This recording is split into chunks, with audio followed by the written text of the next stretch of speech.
obezbijediti transparentnost sudskih postupaka i omogućiti zainteresovanim subjektima da prate njihov rad i da ih ocjenjuju, saopštila je predsjednica Vrhovnog suda Vesna Medenica na prezentaciji godišnjeg izvještaja o praćenju suđenja koji je uradio OEBS u saradnji sa Centrom za monitoring.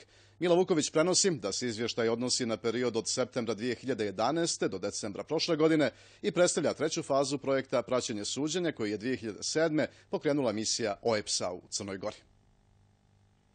Iz same činjenice da je na preko 60 stranica izvještaja o posmatranju suđenja obuhvatio 218 krivičnih postupaka, odnosno 282 glavna pretresa plus 229 parničnih i skoro toliko pripremnih ročišta, i sudovi su izvukli pouku. Očigledno crnogorski sudovi su shvatili da transparentnost sudskih postupaka mora biti do te mjere kvalitetna i u postupku uspostave potpune transparentnosti moraju dati puni doprinos i omogućiti da njihov rad bude praćen. Zato je primjetan napredak u odnosu na prethodna dva izvještaja, ali nije OEBS sa njegovim partnerima stavio pod lupu samo to kako su sudili i kako su crnogorski sudovi radili od septembra 2011. do decembra prošle godine, već su detektovali i probleme. Bilo je potrebno voditi računa i o prepoznavanju nedostataka i iznalaženju adekvatnih rješenja i preporuka za njihovo otklanjanje. Tako su naišli na prvi problem, kršenje presumpcije nevinosti. Rijeđe su je sreli u sudovima, ali mnogo češće u medijima, pa u CEMI-u primjećuju da se presumpcija nevinosti sve više pretvara u svoju suprotnost. To je da se svako smatra kriv dok se njegova nevinost ne dokaže u sudskom postupku. Zato ne bi bilo dobro da u novinama čitamo naslove poput onog iz 2009. Ratni zločinci na sigurnom, koji su nekoliko godina potom oslobođeni optužbe. A i sudije treba da se suzdrže od komentara koji vode prejudiciranju sudske odluke.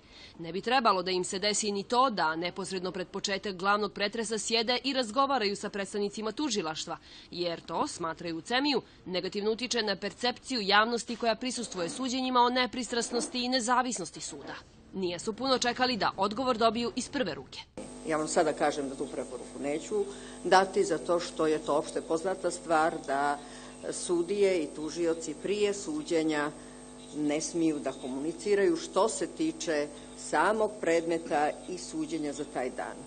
Nedostatak adekvatnih sudnica, kako je ocenjeno u izvještaju, ostaje jedan od glavnih problema koji onemogućava prisustvo javnosti suđenjima i ugrožava pravo na javnu raspravu. I mi sa ovim prostornim kapacitetima postižemo izvanredne rezultate. Izvještaj je prepoznao da sa prostorom kubure i osobe sa invaliditetom. Do dan danas mnogi im sudovi nijesu u potpunosti prilagođeni, što je potvrdila i njihova predstavnica.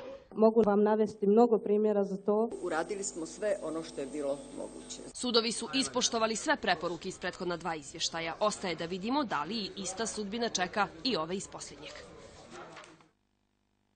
Apelacioni sud